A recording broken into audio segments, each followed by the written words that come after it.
Bismillahirrahmanirrahim. Dear students, Assalamu alaikum. I am Zainullah Wazir. Today our lecture about equilibrium and states of equilibrium. Dear student, if you glance aside on this screen, then you can see words, the physics lecture about equilibrium. The words equilibrium means balance. So these words play one of the most important role in both of physics. Both of physics means that classical physics and quantum physics. What is classical physics and what is the quantum physics? What is the major difference between these two physics? So the theoretical difference between these two physics is that in classical physics we can study a macro body. Macro body means large body, means star, galaxy, earth, moon, sun, etc. While in quantum physics we can study about a micro body. Micro body means a very small body which is not that we cannot see by naked eye, like electron, proton, neutron, etc. So that is the major difference between these two physics. So equilibrium physics play most important role in both the physics. Dear student, if you see this picture, very strange picture, if you see this picture,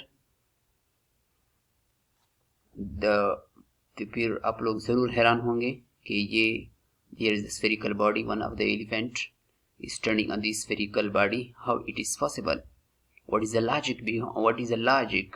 What a technique behind this picture? Is it possible in reality or not? Yes, of course it is possible in reality. There is a physics behind these logics. Now I'm going to start to explain these logics. The logic is that equilibrium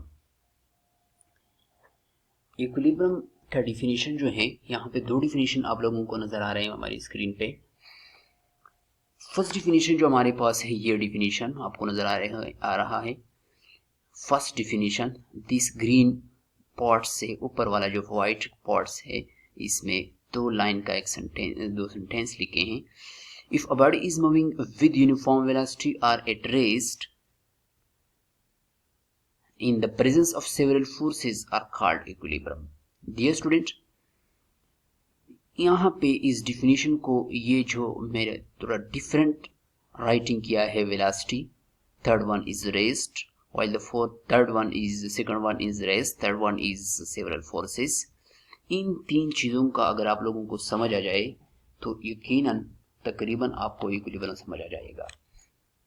first हमारे पास है uniform velocity, second one हमारे पास rest, while third one हमारे पास several forces. इसका मकसद क्या है? इसका मकसद ये है डिफिनीशन का कि अगर हमारे पास एक बॉडी मोशन कर रहा है, कौन सी फॉर्म में? विद यूनिफॉर्म वेलोसिटी के साथ, और एट रेस्ट, या हमारे पास एक बॉडी है रेस्ट में है. थर्ड वन हमारे पास क्या है? In the presence of several forces, कई फोर्सेस की मौजूदगी में अगर एक बॉडी यूनिफॉर्म वेलोसिटी कर रहा है, मोशन कर रहा है, और इस पर हम कई फोर्सेस लगाते हैं, लेकिन इन फोर्सेस लगने के बावजूद वो अपनी हालत को चेंज नहीं करता है, तो हम कहते हैं कि ये बॉडी हमारे पास क्या है? इक्विलिब्रियम फॉर्म में है. या रेस्ट में है, इस पर कई फोर्सेस हम लगाते हैं, फिर भी वो अपनी हालत रेस्ट को चेंज नहीं करता है, तो हम कहते हैं कि ये हमारे पास क्या है? हमारे पास बॉडी कौन सी फॉर्म में है? इक्विलिब्रियम फॉर्म में है. इसका मकसद ये हुआ कि इक्विलिब्रियम दोनों शक्ल में हो, दो शक्ल में हो सकता है, दो स्टेट्स में हो, दो फॉर्म में हो सकता है, दो टाइप्स में बन सकता है। कितने टाइप्स? दो टाइप्स। यहाँ पे एक वेलोसिटी की बात हो गई, यूनिफॉर्म वेलोसिटी की, यहाँ पे दूसरी पार्ट में रेस्ट की बात हो गई। अगर एक बॉडी रेस्ट फॉर्म में है कई फोर्सेस लगने के बावजूद, तो ये भी एक टाइप्स बनता है। यहाँ पे किस चीज की टाइप्स बनता है? इक्विलिब्रियम का टाइप्स। तो कौन सा टाइप्स होगा ये? तो फिर आगे चलते मैं बताता हूँ। अगर एक बॉडी मोशन में है लेकिन है भी इक्विलिब्रियम में, तो ये कौन सा टाइप्स होगा इक्विलिब्रियम में? आगे चलते हैं, इसको मैं बताता हूँ। दूसरा डेफिनेशन है हमारे पास इक्विलिब्रियम का, the state of a body or a physical state और at rest or on accelerated motion. याद रखें कि अगर एक बॉडी हमारे पास इक्विलिब्रियम फॉर्म में है तो उसका एक्सेलरेशन 0 होगा। हर वो बॉडी जिसकी एक्सेलरेशन या तो कांस्टेंट है, चेंज नहीं होता है, यानी वेरिएबल नहीं होता है, या एक्सेलरेशन इसकी क्या हो? 0 हो, तो हम कह सकते हैं कि ये बॉडी हमारे पास कौन सी फॉर्म में है? इक्विलिब्रियम फॉर्म में। Okay. Unaccelerated motion is also called equilibrium, which the resultant of all the forces acting on it is 0, and the sum of all torque about it in any axis is 0. अगर हमारे पास किसी body की all Turk जो इसके ऊपर act कर रहा है, सम टर्क हो, सम ऑफ ऑल टर्क हो या सम ऑफ ऑल फोर्सेस हो which is acting on the body is become equal to 0, then we can say that it is also a form of equilibrium. It is also called equilibrium. अब चलते हैं, अगर कोई आपसे पूछा जाए कि how many types of the equilibrium, that in short words your response is that there is only two types of equilibrium. One is static equilibrium while other is a dynamic equilibrium. What is static equilibrium and what is dynamic equilibrium? So their definition is also in the above two sentence. अगर एक body uniform velocity के साथ motion कर रहा है तो ये हमारे पास कौन सा टाइप्स ऑफ इक्विलिब्रियम होगा? ये हमारे पास डायनामिक टाइप्स ऑफ इक्विलिब्रियम होगा. ये अगर हमारे पास बॉडी रेस्ट में है तो ये कौन सा टाइप्स ऑफ इक्विलिब्रियम होगा? तो वो हमारे पास कौन सा टाइप्स होगा? स्टैटिक फॉर्म ऑफ इक्विलिब्रियम होगा. कहीं नहीं आप लोगों को समझ आया होगा. आगे हम चलते हैं दूसरी, आगे चलते. अब स्टेट क्या है? ये तो हमने टाइप्स पढ़े, दो टाइप्स. स्टेट कितने हैं टोटल हमारे पास? टोटल हमारे पास इक्विलिब्रियम के 3 स्टेट बनते हैं. एक होता है हमारे पास स्टेबल इक्विलिब्रियम, दूसरा हमारे पास है unstable equilibrium, while third one हमारे पास है न्यूट्रल इक्विलिब्रियम.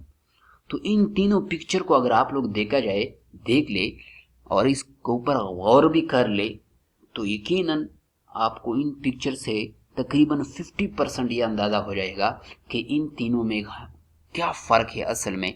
तो इन पिक्चर को देखने के आगे मैं जा रहा हूँ, इन तीनों का डिफिनीशन विद पिक्चर में आपको एक्सप्लेन करने जा रहा हूँ. पहले मैं स्टेबल इक्विलिब्रियम को एक्सप्लेन करूंगा, फिर मैं अनस्टेबल इक्विलिब्रियम को एक्सप्लेन करूंगा, और फिर आगे चलते मैं न्यूट्रल इक्विलिब्रियम को क्या करूंगा? एक्सप्लेन करूंगा. ये बात ज़हन में रखिएगा dear student. The stable equilibrium and unstable equilibriums completely opposite at 180 angle to each others. अगर आप लोगों को स्टेबल इक्विलिब्रियम समझ में आ जाए तो अनस्टेबल इक्विलिब्रियम आपको खुद ब खुद समझ आ जाएगा. थोड़ी बहुत कंफ्यूजिंग है न्यूट्रल इक्विलिब्रियम में, इंशाल्लाह ये मैं कोशिश करता हूँ कि ये भी आपका दूर हो जाए. आगे चलते हैं, हम स्टेबल इक्विलिब्रियम को थोड़ा सा एक्सप्लेन करते हैं कि what is stable equilibrium. Stable equilibrium dear student क्या है? A body is said to be a stable equilibrium. उस बॉडी को हम स्टेबल इक्विलिब्रियम कहते हैं इफ अगर it become back to its original position, अगर वो बॉडी अपनी ओरिजिनल पोजीशन को वापस आ जाए. कब? When it is slightly displaced. अगर एक बॉडी है उसके ऊपर हम फोर्स लगाए, थोड़ा सा हम इसको डिस्प्लेस कर ले और उसके बाद वो फोर्स हम रिमूव कर ले और उसके बाद वो बॉडी अपनी पोजीशन को आ जाए, तो हम कहते हैं कि ये बॉडी हमारे पास क्या है? Stable equilibrium. मिसाल के तौर पर यहाँ पे एक बॉडी दिया पिक्चर आपको नजर आ रहा होगा यकीनन. मिसाल के तौर पर ये इसके बॉडी पर हमने फोर्स लगाया, यहाँ से डिस्प्लेस करके यहाँ तक ले आया, यहाँ मैं ये फोर्स छोड़ता हूँ, ये दोबारा वापस अपनी पोजीशन को आएगा, तो हम ये कहते हैं कि ये बॉडी हमारे पास कौन सी फॉर्म में है? स्टेबल इक्विलिब्रियम में है. और अनस्टेबल क्या है? अनस्टेबल का डिफिनीशन बिल्कुल 180 एंगल के अपोजिट है स्टेबल का. इक्विलिब्रियम से, यानी a body is said to be unstable if it does not come back to it original state when it slightly disturb और डिस्प्लेस्ड और कॉल्ड अनस्टेबल। अगर एक बॉडी है इसको हम थोड़ा सा डिस्टर्ब करते हैं और फिर इसको से हम फोर्स छोड़ते हैं, वो बॉडी अपनी पोजीशन को ना आ जाए, वापस ना आ जाए, तो हम कहते हैं